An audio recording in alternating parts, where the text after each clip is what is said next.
الله الرحمن الرحيم. الحمد لله وكفى وسلام على عباده الذين اصطفى. أما بعد، قد قال الله تبارك وتعالى في كلامه المجيد والفرقان الحميد: أعوذ بالله من الشيطان الرجيم. بسم الله الرحمن الرحيم. قل هل يستوي الذين يعلمون والذين لا يعلمون. وفي رواية: طلب العلم فريضة على كل مسلم، أو كما قال عليه الصلاة والسلام. میرے محترم دوستو، کل ہم نے ایک ویڈیو بنایا تھا حسن نیت کے اوپر. جب آدمی کے اندر نیت پیدا ہو جاتی ہے، نیت یعنی ارادہ پیدا ہو جائے، کسی چیز کا ارادہ کر لے، تو اللہ تعالیٰ اس ارادے کے مطابق اس کے بعد اللہ تعالیٰ اس کی توفیق عطا فرما دیتے ہیں. تو آدمی جب نیک چیزوں کا ارادہ کر دیتا ہے تو ان چیزوں اور ان کاموں کرنے کے لیے علم کی ضرورت ہے. علم، اسی وجہ سے ہم نے علم کے بارے میں ایک ویڈیو بنا رہا ہوں. میرے محترم دوستو، علم دین کا ایک بہت بڑا حصہ ہے. یعنی دین کی علم جاننے کا نام ہے، اور دین کو جاننے کو علم کہتے ہیں، دین کے سمجھنے کو علم کہتے ہیں، اور اس پر عمل کرنے کو عامل کہتے ہیں. میرے محترم دوستو، دین کے 3 درجے ہیں جن کے طے کرنے سے اللہ تعالیٰ کے ہاں انسان مقرب بندہ بن جاتا ہے. پہلا درجہ علم کا حاصل کرنا ہے. میرے محترم دوستو، علم ایک نور ہے، جس سے انسان اپنی زندگی گزارنے کی رہنمائی حاصل کرتا ہے. اگر علم ہی نہ ہو تو انسان عمل کیسے کر سکے؟ لہٰذا یہ ایک بنیاد ہے علم کے لیے. علم ایک بنیاد ہے عمل کے لیے، اور اسی وجہ سے نبی کریم صلی اللہ علیہ وسلم فرماتے ہیں: طلب العلم فریضۃ علی کل مسلم.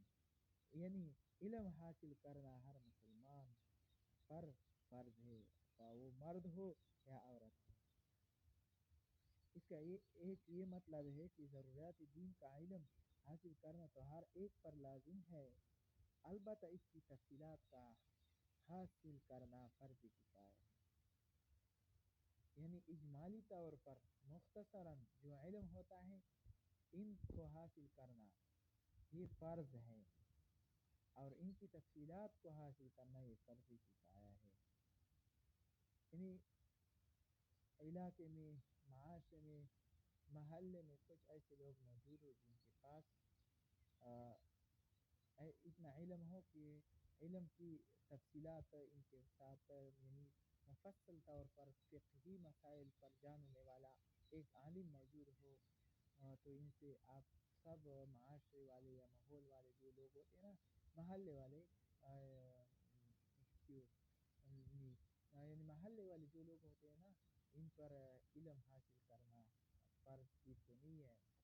اگر اس میں کوئی ایسا آدمی نہ ہو جو فقہی مسائل کو جانتا ہے تو اس وقت سب کے سب پر یعنی سب کی ذمہ پر یا ایک ایسا آدمی پیدا کر دینا فرض ہے کہ وہ فقہی مسائل کو جانتے ہیں، سمجھتے ہیں، اور ان کی تفصیلات، ان علم کی تفصیلات پر جاننا.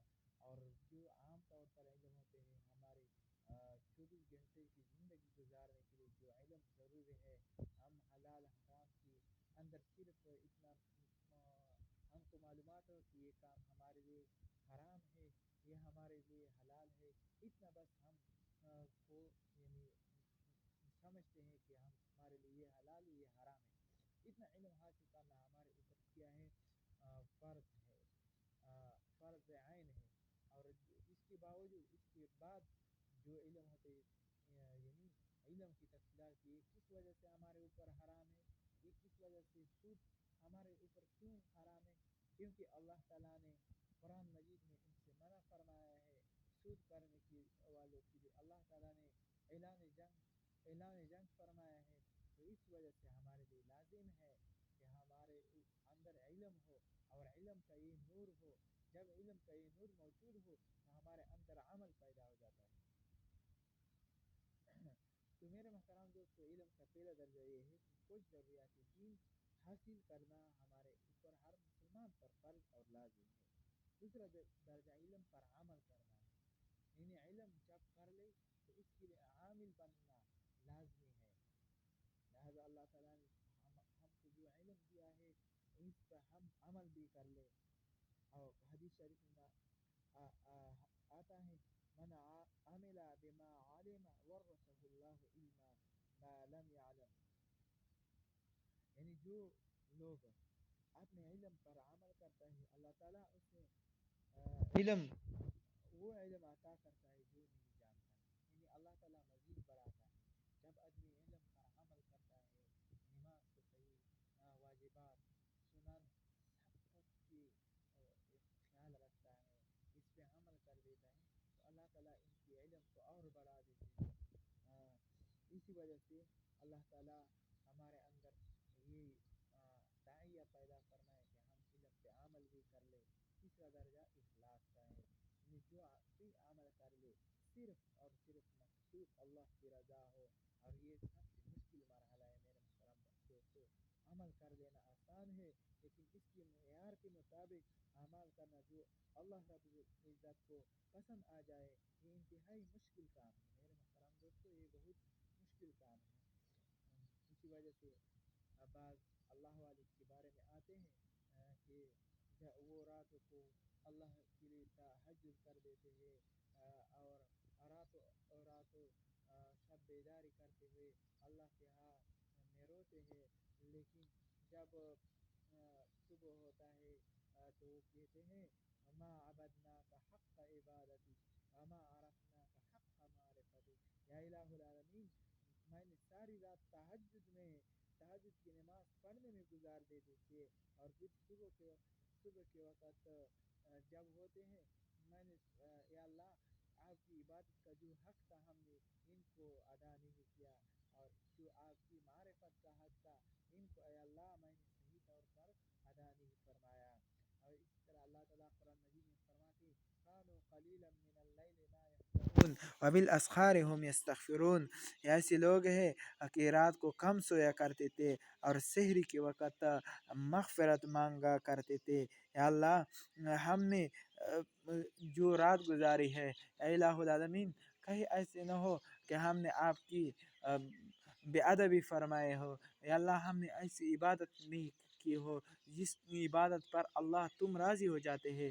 اس طرح لوگ ہوتے ہیں نا، اور اس کی اندر یہ اخلاص ہوتے ہیں نا، اخلاص کے بارے میں آتے کہ ہمارے اکابر جب تھے ان کے اندر اتنا اخلاص تھے کہ ہر روز روزہ رکھتے تھے، جب روزہ ان کا تھا تو اس وقت آپ نے ہونٹوں پہ گھی لگاتے تھے، تیل لگاتے تھے کہ کئی لوگ ایسے نہیں کہ لوگ کہیں کہ ان کے ہونٹ ہے وہ خشک ہے ان کا روزہ ہے۔ ان لوگوں کے اندر اتنا اخلاص تھا کہ ان لوگوں نے جب باہر جاتے تھے، کسی سفر پہ جاتے تھے، کسی سے ملتے تھے تو اس وجہ سے انہوں نے اپنے ہونٹوں پر منہ پر گھی لگاتے تھے کہ ہم کسی کو پتہ نہ لگ جائے، صرف ایک اللہ کو پتہ ہو، ایک اللہ میرے اس عبادت سے راضی ہو جائے، یہ روزہ جو ہم رکھتے ہیں یہ صرف اللہ کے لیے ہو۔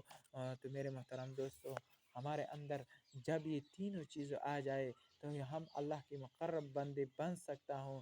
ان کے لیے ہم کوشش کریں گے، الہ العالمین ہم سب کو توفیق عطا فرمائے کہ ہم سب علم حاصل کرنے کی بھی توفیق عطا فرمائے، علم پر عاملین یعنی عمل کرنے والے بھی بن جائے۔ یا الہ العالمین ہم سب کو ہدایت فرمائے اور ہمارے اندر علم کے ساتھ ساتھ اخلاص بھی ہو، ایسا علم ہو جن کے علم بھی ہو اور ان کے ساتھ عمل بھی ہو، اور عمل کے ساتھ ایسے اخلاص ہو کہ اللہ ہم سب سے راضی ہو جائے، ہمارے گناہ ان سے معاف ہو جائے، اور ہمارے آخرت کے لیے یہ علم اور اس پر عمل کرنا آخرت کے لیے ذخیرہ بھی بن جائے۔ تو اس طرح عمل کریں گے انشاءاللہ العزیز سب دوست، اس پہ عمل کریں گے۔ یہ آج تھا ہمارے ویڈیو، انشاءاللہ کل پھر بھی دوسری ویڈیو بنائیں گے، اس پر تفصیلات بھی کریں گے، اور اس طرح ہمارے مسائل بھی آپ کے پاس پہنچ جائیں گے۔ آپ ہمارے ساتھ اس میں ثواب میں شریک ہو کر کے ہمارے مدرسے کے ساتھ، ہمارا مدرسہ ہے ان کے ساتھ بھی امداد فرمائیے جی۔ وہ تو بہت ماشاءاللہ آگے بڑھنے والا ہے۔ کچھ ساتھیوں نے الحمدللہ آج تو ان کے ساتھ بہت بڑا امداد فرمایا ہے۔ آپ حضرات سے گزارش کی جاتی ہے کہ ہمارے مدرسہ کے ساتھ بھی تعاون فرمائیے۔ وآخر دعوانا ان الحمدللہ رب العالمین۔